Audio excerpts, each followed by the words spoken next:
Radio Network. We are live at AFP Action headquarters here in Richmond, having a lot of fun. We've got AFP Action senior consultant and CEO and president of Americans for Prosperity, Tim Phillips, is with us. Sheriff Chapman has popped in from Loudoun County. They tried to kick him out. He's still there. So we invited him on our show. Buddy Fowler's here, Republican House of Delegates member from Hanover, and Andrew Naggs of Running for Congress fame. And back Nick Freitas, and he's here with us too. Could be a future candidate for office like Lieutenant Governor or something of that. We never know. Also calling in our good friend, State Senator from Fredericksburg area and Stafford County, Bryce Reeves. Senator Reeves, great to have you with us in our roundtable. Well, you got a great roundtable, and good morning to all you other gentlemen there. Andrew, good to see you on Saturday. And, buddy, I know I owe you a phone call back. I heard my name in there. He says he owes you a phone call back. Hey, good morning. Good morning, Bryce. It was great seeing you this weekend. Yeah, I think I owe Bryce a fishing trip. Maybe that's what it was. All right, so Reeves, we were just before we get on to the Democrats here, we want to bring you into the GOP conversation, predicting governor. I predicted Pete Snyder because I think you're going to get it's going to be a primary. You're going to get a poll in February or March showing Amanda Chase with 35%. Republicans are going to have a meltdown, and I think Snyder's pathway to victory is geographical, Fairfax and Virginia Beach, not ideological. And I think with 38%, Snyder wins. What say you? Well, I think it's too early to start making predictions. I mean, you got Bill Carrico's going to jump in the race in September. That'll take some of the steam off of Amanda. You got Kurt Cox, who has a statewide appeal because he's met all the big donors as speaker, and Kurt can bring some moderation to that ticket. So I think it's too early. I mean, I think there could be some other people that jump in the race, and I don't have any inside baseball. I just know there are probably some folks that have been waiting to see what the field's going to look like. They're going to wait till after November, and they're going to wait to see what the Democrats, who the front runners are. Now, I do think that if McAuliffe is the top of the ticket, I think it'd be very, very difficult to win.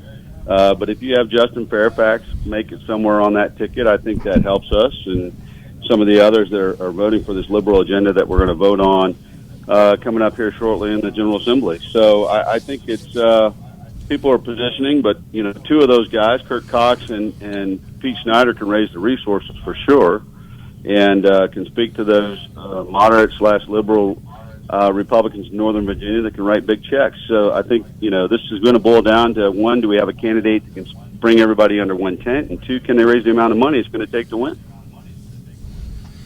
So let's go over the Democrats. We've got Terry McAuliffe, we've got Carolyn Foy, Jennifer McClellan, Justin Fairfax, and Mark Herring, right? So therefore you've got 1, 2, 3, 4, 5 in now. I don't think anybody else is going to get in. I guess the only thing that could change is if Biden wins, McAuliffe could end up being Commerce Secretary, something of that nature. But assuming he's not, McAuliffe is going to run for governor. He's raising money. He's raised a lot of money. Let's start with Amanda this time. Amanda Batten with us, House of Delegates member. I mean, you serve with Carolyn Foy. In the Senate, Jennifer McClellan. Fairfax. He's bouncing around in there. Mark Herring's your Attorney General. And then, the one and the only Terry McAuliffe. But what do you think, Amanda? Man, that's tough.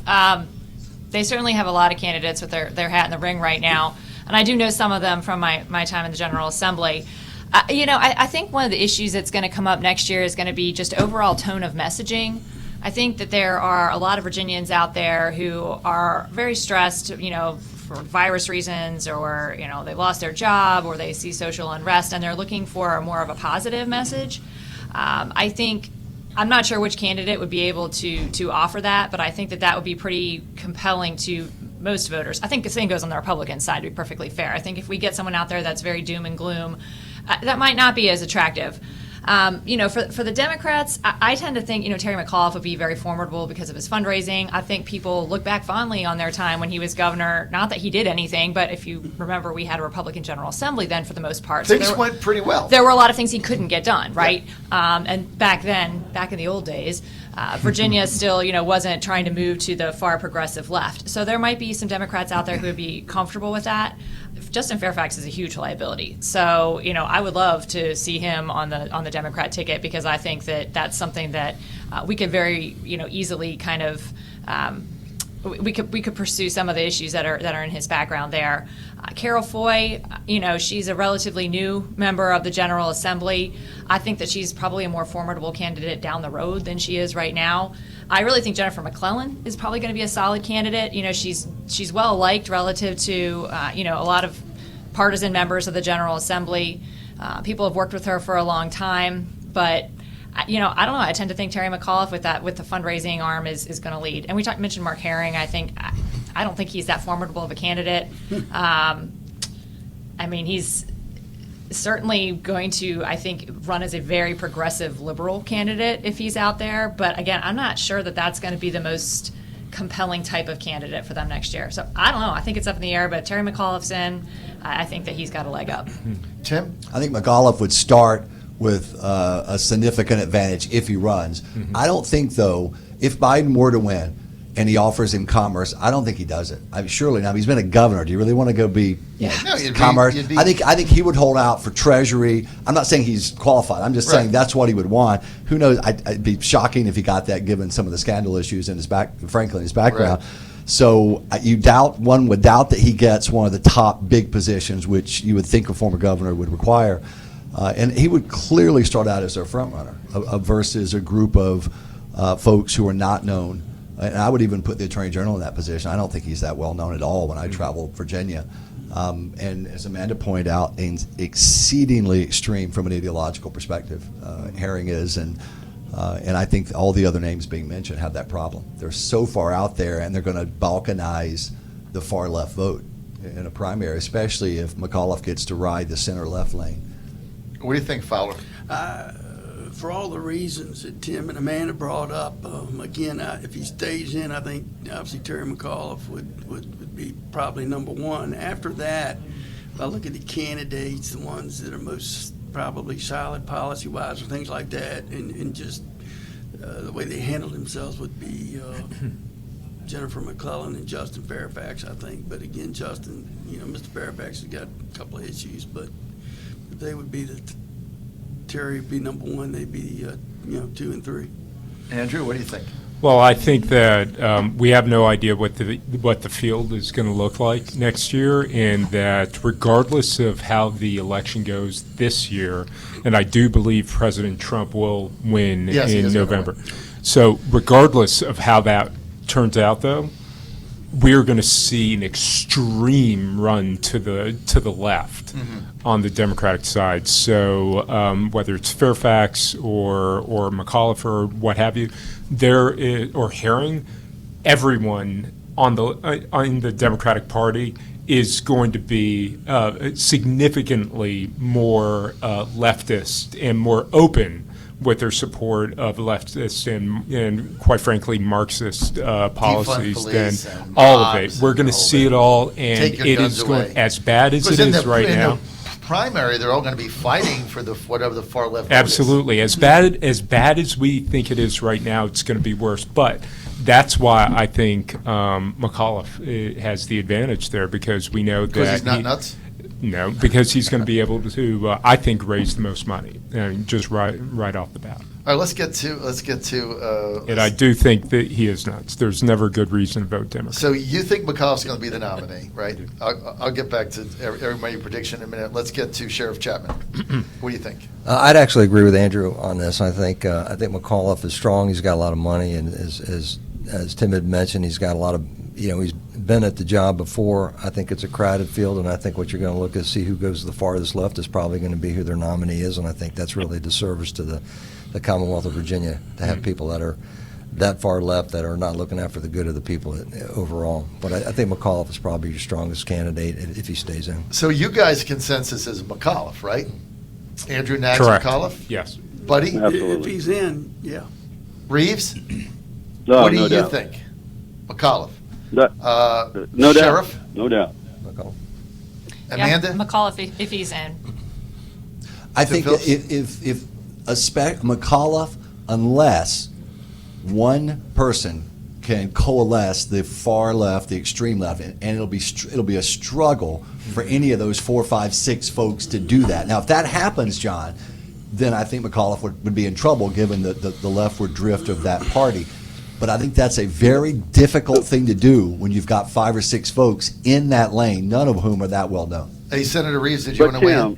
Tim, in that same breath, let's say they do. McAuliffe just has to raise more money. So it's going to be hard to outwin that 10-to-1 odds on money.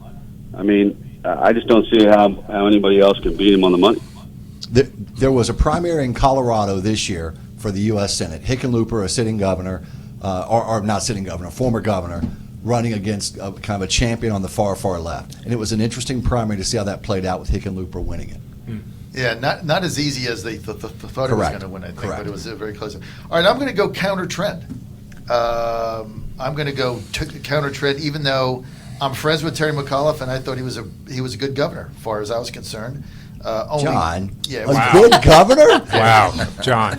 I mean, because as far as Democrats are You just like his bourbon and We kept cigars. him ringing. yeah, I love going to the mansion, but like the bottom line was, Wow. I mean, he was a good governor as relative to one of the other to Perriello, whoever ran against him, right? God. Or whoever it was, he didn't even have any opposition. But as far as Democratic governors were concerned, you know what? He didn't piss me off, if I can say that on the air. He got jobs in. He went around and brought business in. He had one scandal from that one, I think, fake Chinese company. There was not a lot of drama there. So the guy didn't aggravate me. But I don't think he's going to win. I don't think he's going to be the nominee. I really don't. I think his time has passed. I think. Go ahead. Hey, and let me add in on that because I think it's important. You have to identify yourself. Oh, yeah, this is Ben, Senior Advisor with America's Prosperity Yeah, Action. Ben. So Senator McClellan has worked across the aisle. She has built up a lot of rapport, and at this time, it's a moment in which her legislative accomplishments and her character in the legislative body has already led a bunch of endorsements. So I would say that in this point in history, she would have a great chance of upsetting McAuliffe, and I think anybody that would write her off will be doing themselves a big disservice in their predictions. I don't think McAuliffe's going to be a nominee because I think his time has passed. I really do. And he's got the pipeline issue to deal with. But here's who I think is going to be the nominee. I'm going to tell you why.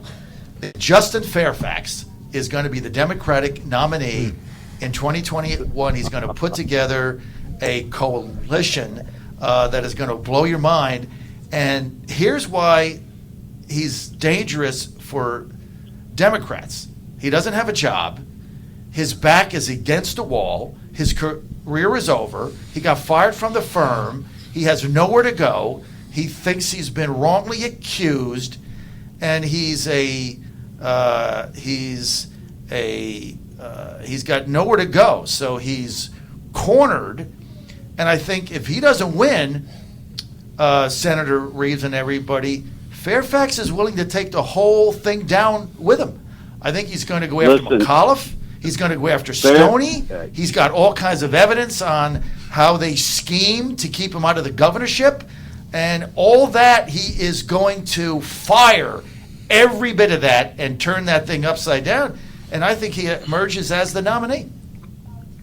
Fairfax Snyder. Bold move by John here. Bold move. And then, if that happens, Morrissey runs as an independent. Just kidding. Don't say that. Just kidding. Although Joe is my BFF, because I brought Joe back to the Catholic Church. He's a good guy. So, and he's got a wonderful family, and he's my friend, so you can't say anything bad about him. So, what do you think of that, Reeves? Well,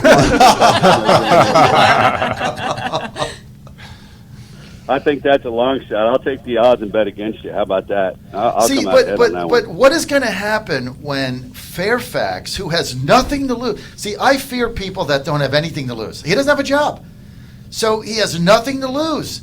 And so, what happens when he goes after McAuliffe and starts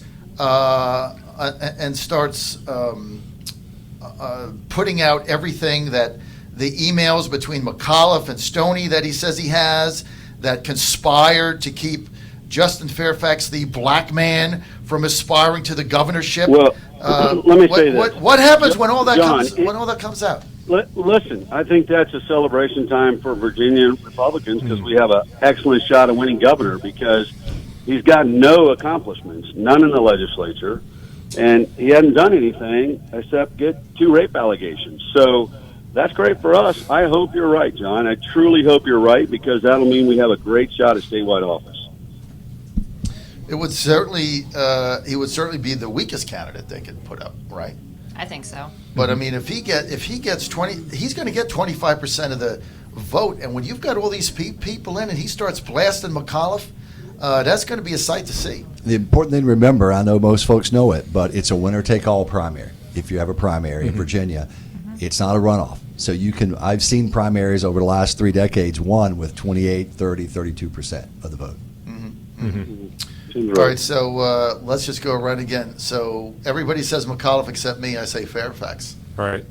Except for Ben, who says McClellan. Okay, so we'll see how that goes. What about down ticket, Lieutenant Governor? What about Reeves? Are you running for that again? X9, Fräulein. That means no, right? That's no. Jill Vogel said she'll never run for state. She said to me, Means I asked no, her, young lady. She said, I would never run for statewide office again. I would rather go to the dentist, have all my teeth pulled out without any medication. That's a direct quote. So Vogel's out. So why don't you run for lieutenant governor? Because I've got jobs to do in the Senate right now. What about Andrew Nags? I think Andrew Nags would be a great lieutenant governor, but Andrew and I have talked about some other things that might be more fitting to his unique background. So Yeah, I like think what? Andrew is going to. Spill the beans. Well, What? Yeah, Come on, job Bryce, number. make some How news. about Come on, Andrew's given the here. fact that Andrew Andrew's Nags is waiting here. here, I What's- think what's the news? Yeah, Reeves, come on. I need to get back to work don't tease and us like start that. earning Yeah, exactly. for the family again. Andrew and I have talked extensively, and we're both special operators at one point in our life, and I think Andrew has a skill set that would benefit the Commonwealth in a lot of different ways. But, Andrew can, if he wants to divulge that, he's welcome to, but I think Andrew has a very bright future in the Commonwealth of Virginia with regard to the GOP. John, I can tell you, and thanks for that, Bryce. And I will tell you that my family and I are absolutely devoted to the Commonwealth, and at some point or another in the future, there may be an opportunity to serve, but right now it's been a long campaign, so our priority is just plugging back in and going back to work. So, but Nondescript answer. What do you think, buddy, about this whole thing? About lieutenant governor? Yeah. For the Democrats. No, for For the you. Republicans. Oh, for me. I'm really You not thinking about interested it? in that. It's I you nominate Buddy represent Fowler. the great state of Hanover second that. County. I'd second Well, wait a that. minute. What That's, about what about Stanley? Isn't he going to run for something, or will he just spend the next 3 months telling everybody he's going to run for something, and then doesn't run for something? And then we'll have Krause tweeting out about that he's going to run for something. He's going to run for something, and then at the last minute, after we talk about him for the next 9 months every day, he'll say he's not running for something. Is that going to happen again, Senator? Well, I think Bill Stanley's always running for something. Right now, he's running to make a paycheck, and he's trying to help me cover down for this upcoming session that Amanda and Buddy are also dealing with. And at some point, John, I'd like to talk about what's at stake. I know we got the sheriff there, and there's some go very ahead. important things that have to do with law enforcement. Well, you've got the Democrats' agenda to get basically rid of law enforcement as it exists today, get rid of qualified immunity, which means the sheriff will lose probably more than 3/4 of his force within overnight if that were to pass here in a couple weeks. And I mean, we need to bring Virginia's attention to what this is all about. It's a political agenda by the far left to single-handedly dismantle our law enforcement and the rule of law in Virginia. And we've just had this big cover-up from Department of Parole, the parole board, where they redacted 99% of the statement. We released the statement. Their criminal charges should have been filed. people should have been fired, and yet the Attorney General does nothing. You know, we had statue of Lee and bust of other famous Virginians taken out in the middle of the night with no transparency by the Speaker. I just got a report back from them under FOIA where they redacted and cited all this code that they have this ability to do that, yet we still don't know where those things are. It cost over $86,000. Who paid for that, and who gave the Speaker the authority within the Constitution? So we have lawlessness in the executive mansion. We are powerless because we don't have the majority to do anything. The Attorney General is sitting on his hands. He refuses to do it. I sent a personal note up to the President and asked him to have Attorney General Barr come down and start indicting some people. So this is what we're faced as a minority going in, and this is the election of consequences that happen because we don't hold a majority. So, I mean, if I sound fired up, I'm fired up because I know my colleagues from the House are facing the same thing. That at least we know in the Senate when we're meeting and how we're meeting and where we're meeting. The Speaker refuses. One, she doesn't know how to make a decision on her own because she has to refer to her inner cabinet before. But I bet you if you ask Amanda and Buddy, they don't even know when they're going back, how long they're going back. Are they doing it virtual? When is all this going to transpire? So, you know, they're going to try to do what they can to flush this thing through as an omnibus bill. And I tell the sheriffs, because I met with them, and Sheriff Chapman knows this, law enforcement is scared to death about what's going to come out of this administration. And God willing, we can kind of stop some of it, but there's going to be a lot that comes through. It's going to have an impact on Virginia's safety. Because Virginia, yeah, Senator Reeves brings up. Go ahead, Senator. Well, I was just going to say, and Andrew knows this because I spoke about it. We met with Larry Kudlow and some other folks from the President's office last week. Polling suggests three things. And Andrew, you can chime in anytime you want. Americans, Virginians want three things: their lives made easier, their lives made better, and their lives made safer. The big issue today is not anything really about all this stuff. It is about law enforcement and safety, but moms wanting to know their kids are going to be safe and when the heck they're going to go back to school, because they didn't sign up to be homeschool teachers. And no one has put a plan together to do that safely. No one. All three great points. Senator Reeves brings up an important aspect of the dialogue right now that we all need to get our arms around and be very vocal about. This qualified immunity issue is one that is being that hides the real intentions of the left and those of us on our side who don't understand the issues. Now, that will, if qualified immunity goes away, it will change the nature of law enforcement nationwide, because we do not want, because what it will open officers up for, police officers up to, is being sued every time they engage with the community. And that is not something that is sustainable. But what it does is it allows Democratic politicians to say, hey, I didn't vote for defunding the police, but it has the same effect. And that goes directly to the point that Senator Reeves just brought up about making folks' lives more secure. And if we lose that issue, it will have long-term detrimental effects, not just here in the Commonwealth, but nationwide. So we've got to stand strong on that. All right, let's get to the bottom of the hour. When we get back, we're going to bring Sheriff Chapman in from Loudoun County and talk more about these issues. Senator Reeves, if you could stay with us, that'd be excellent. John Fredericks Radio Network live in Richmond, AFP Action. We'll be right back.